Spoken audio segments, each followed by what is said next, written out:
नमस्कार, स्वागत है आप सभी का इंडिया वॉइस में और मैं हूं आपके साथ बासिजा। हमारे खास कार्यक्रम रिपोर्टर्स लाइव में हमारे संवाददाता ग्राउंड जीरो से रिपोर्ट देते हैं। चलिए बिना किसी देरी की शुरुआत करते हैं खबरों का सिलसिला। आइए सबसे पहले नजर डालते हैं उत्तर प्रदेश की खबरों पर। 2027 का चुनाव नजदीक आते ही बीजेपी ने फिर से उत्तर प्रदेश में चुनाव प्रभारी नियुक्त कर दिए हैं, जिसमें विनोद तावड़े को चुनाव प्रभारी बनाया गया है। वहीं पर जगदीश पटेल को सह प्रभारी बनाया गया है। नितिन नवीन की नई टीम के बाद जल्द ही बीजेपी ने उत्तर प्रदेश को चुनाव प्रभारी दे दिया है। अब देखना ये होगा 2027 का चुनाव नज़दीक है, ऐसे में विनोद तावड़े बूथ स्तर से लेकर के जिला स्तर तक और प्रदेश स्तर तक किस तरह से जिले की कार्यकारिणी और प्रदेश की कार्यकारिणी को मजबूत करके 2027 का चुनाव जिताएंगे। लेकिन विनोद तावड़े के आने के बाद इतना तो साफ हो चुका है, 2027 का टिकट उन्हीं प्रत्याशियों को मिलेगा जिनकी ज़मीनी पकड़ मजबूत होगी। वीडियो जर्नलिस्ट हरीश साथ, बसंत मिश्रा, इंडिया वॉइस, लखनऊ। प्रदेश के मुख्यमंत्री योगी आदित्यनाथ ने आज जो है गोरखपुर में पीआरडी के जवानों को जो है बड़ी सौगात दी है। पीआरडी जवानों यानी कि प्रांतीय रक्षक के दल के जो भी जितने भी जवान हैं पूरे प्रदेश से बड़ी संख्या में आज जो है गोरखपुर में एकत्रित हुए थे और सीएम योगी आदित्यनाथ को इन जवानों ने सुना। सीएम योगी आदित्यनाथ ने इन जवानों के लिए जो है भत्ते में बढ़ोतरी किया। भत्ते के में बढ़ोतरी की बात करें तो इन जवानों को पहले 395 रुपए जो है भत्ता मिलता था। अब जो है सीएम योगी आदित्यनाथ ने इस भत्ते को बढ़ाकर जो है 600 रुपए कर दिया है। तो इसको लेकर जो है पीआरडी के जवानों में काफी खुशी है। इसके साथ ही सीएम ने जो है कैशलेस चिकित्सा का सुविधा भी प्रदान किया है। कैशलेस चिकित्सा सुविधा की बात करें तो अब पीआरडी जवानों को जो है 5 लाख रुपए तक जो है मुफ्त जो है इलाज करा सकते हैं। पीआरडी जवान अपने साथ साथ अपने पूरे परिवार का जो है कैशलेस सुविधा का लाभ ले सकते हैं। तो सीएम द्वारा जो है सौगात मिलने के बाद जो है पीआरडी के जितने भी जवान हैं उनके अंदर जो है काफी खुशी देखी जा रही है। इसके साथ ही सीएम योगी आदित्यनाथ ने 23 करोड़ रुपए की जो है सरोजनी नगर में लखनऊ में जो है बैरक का शिलान्यास किया है। बैरक का शिलान्यास किया है सीएम ने। सीएम जो है बैरक शिलान्यास हो जाने के बाद जो है बन जाने के बाद जो है जो पीआरडी के जवान होते हैं उनको जो है विश्राम करने के लिए जगह मिल जाएगी, क्योंकि बहुत सारे जो है पीआरडी के जवान जब ड्यूटी के लिए जाते हैं तो उनको आराम करने के लिए जगह नहीं मिलती है। तो जब ये बैरक बनकर तैयार हो जाएगा तो इन जवानों के लिए जो है काफी राहत प्रदान करेगा। तो इस तरह से बात करें तो गोरखपुर में जो है पीआरडी जवानों को जो है सीएम योगी आदित्यनाथ ने बहुत बड़ी सौगात दी है। Ajit Yadav, India wise.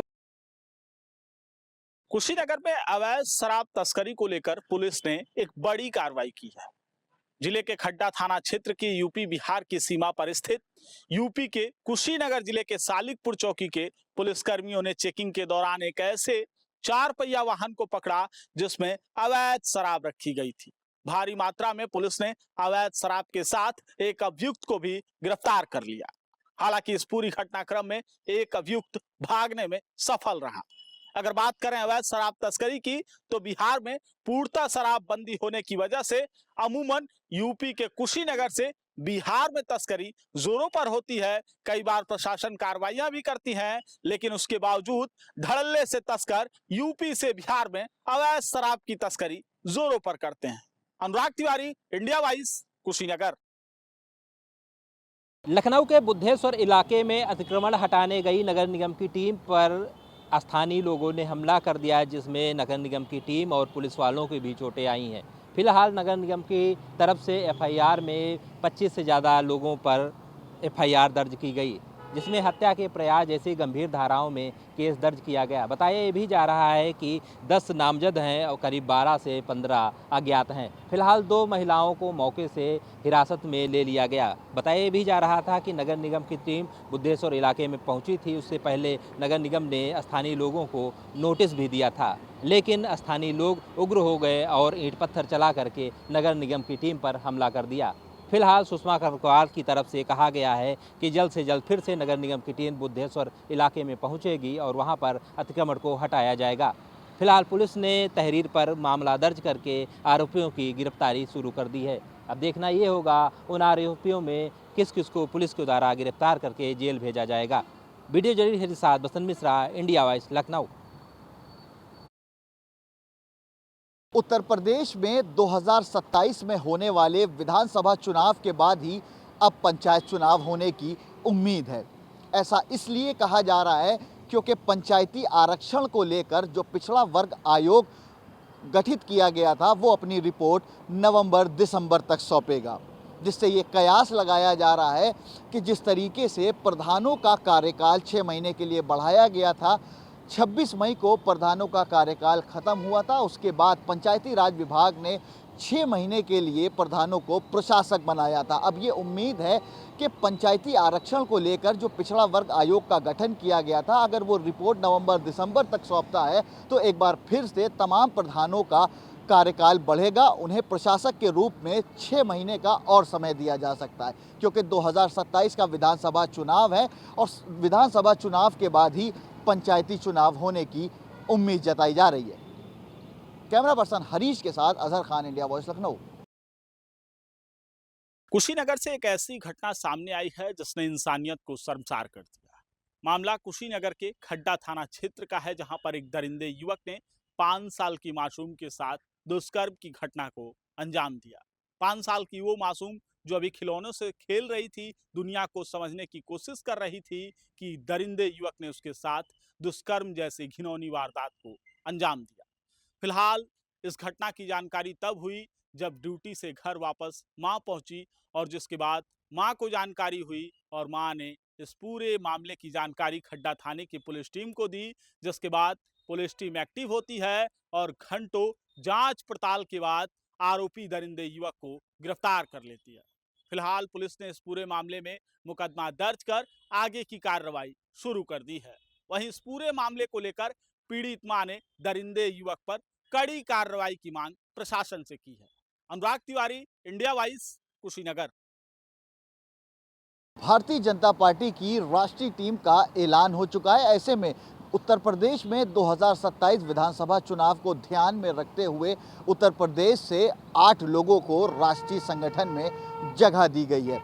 बात की जाए उत्तर प्रदेश से रेखा वर्मा है, स्मृति ईरानी, हरीश द्विवेदी, भोला सिंह, बासित अली, प्रोफेसर तारिक मंसूर समेत तमाम ऐसे जो नेता हैं उनको राष्ट्रीय टीम में जगह दी गई है। और साथ ही बात की जाए 2024 लोकसभा चुनाव के नतीजों की, तो उत्तर प्रदेश में भारतीय जनता पार्टी को हार का सामना करना पड़ा था। समाजवादी पार्टी ने 37 सीटें हासिल की थी, भारतीय जनता पार्टी ने कम सीटें हासिल की थी। ऐसे में पीडीए की काट को लेकर इस बार पिछड़ों पर दांव लगाया गया है। राष्ट्रीय टीम में 3 पिछड़े चेहरे जो हैं वो शामिल हैं और साथ ही 2 अल्पसंख्यकों को शामिल किया गया, जिसमें कुंवर बासित अली, प्रोफेसर तारिक मंसूर शामिल हैं। वहीं बात की जाए पूर्वांचल से आने वाले ब्राह्मण जो चेहरा है हरीश द्विवेदी, उनको भी राष्ट्रीय टीम में जिम्मेदारी सौंपी गई है। ऐसे में 2027 विधानसभा चुनाव को ध्यान में रखते हुए उत्तर प्रदेश के 8 लोगों को नितिन नवीन की टीम में जगह मिली है। कैमरा पर्सन हरीश के साथ अजहर खान, इंडिया वॉइस, लखनऊ। मेरठ में महिला डॉक्टर का शव उसी क्लिनिक में लटका हुआ मिला। मौके पर पहुंचे परिजनों ने हत्या का आरोप लगाते हुए पति और ससुर पर दहेज हत्या का मुकदमा दर्ज कराया। वहीं परिजनों ने यह भी आरोप लगाया कि महिला डॉक्टर का शव पंखे से लटका हुआ था और उसके जो दोनों हाथ थे वो आगे की तरफ बंधे हुए थे। पुलिस ने मौके पर पहुंच के पूरी जांच पड़ताल करी और इसमें पति और उसके ससुर को गिरफ्तार कर लिया। बताया जा रहा है कि पति उसको ड्रग्स देता था और उसकी आपत्तिजनक वीडियो बनाता था, जिसकी धमकी वायरल करने की धमकी देता था। खास बात ये भी है कि परिजनों ने यह भी आरोप लगाया कि पति के द्वारा महिला के नाम पर लोन भी ले रखे थे, जिसको बार बार उसकी धमकी देता था। मानसिक रूप से उसको प्रताड़ित किया जा रहा था, जिसके चलते होना हो ये पूरा हत्याकांड जो है रचा गया है। फिलहाल पुलिस ने दोनों ही आरोपियों को इसमें गिरफ्तार कर लिया है।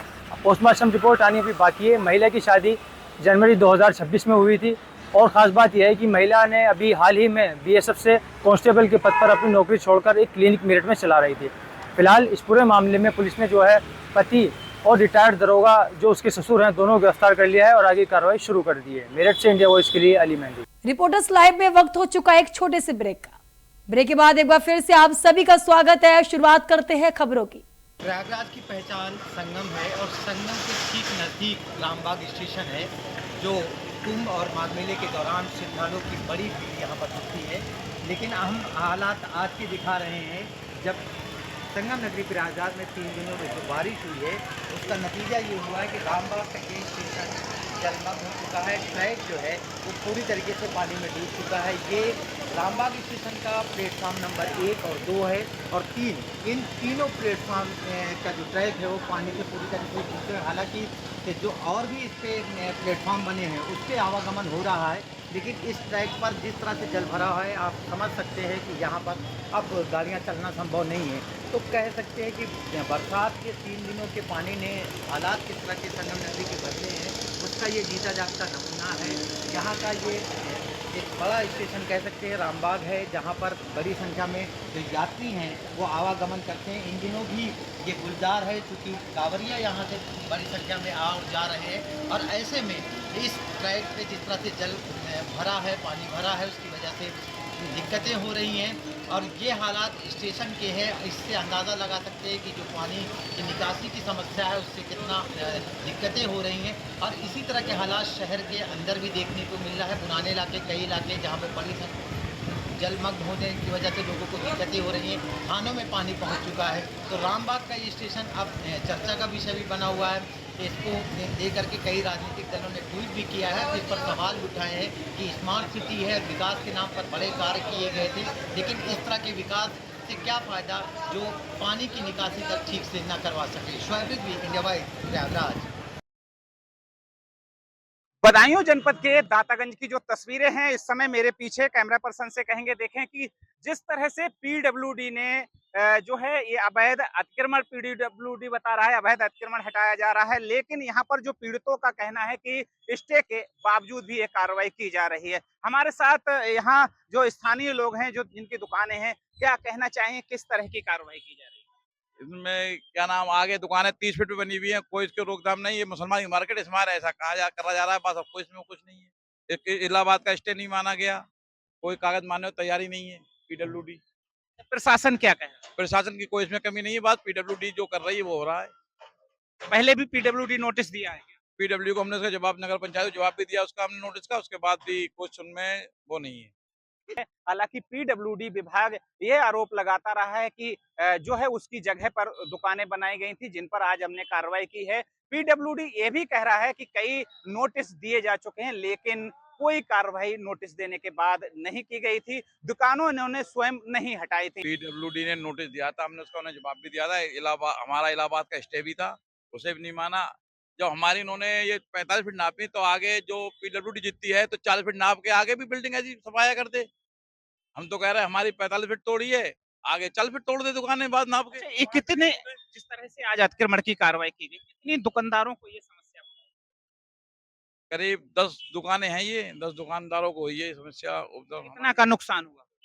अब ये तो बिल्डिंग मटेरियल वाला बता सकता है कितने का हुआ लगभग। जिस ऐसा साथ पीडब्ल्यूडी के एई मौजूद हैं, जानेंगे कि किस तरह की कार्रवाई है, कितने नोटिस इन लोगों को। इस पे जो है मार्च जून से इस पे जो सरकारी भूमि थी पीडब्ल्यूडी की, उसका चिन्हीकरण का कार्य कराया जा रहा था।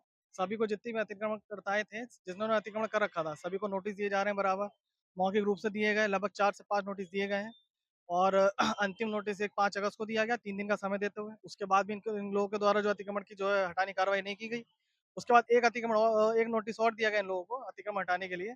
तत्पश्चात जो है जब इनके द्वारा नहीं हटाया गया स्वतः, तब जो है मजबूरन आके जो है पीडब्ल्यूडी को अपनी प्रशासनिक सहयोग से जो है हटाने अच्छा, का ये साहब, ये जो चौराहा है, चौराहा से लेकर के कहाँ तक पीडब्ल्यूडी लगती है और अभी कितनी कार्रवाई होना बाकी? चौराहे से लेके आगे तक जो आपका ये थाना है, थाने से कुछ दूर पहले तक पीडब्ल्यूडी की रोड लगती है, तो वहाँ तक ये सब अतिक्रमण हटाने की कार्रवाई की जाएगी और जो इसकी क्रम में आज की जा रही है, आगे भी जो कार्रवाई निरंतर की जाएगी।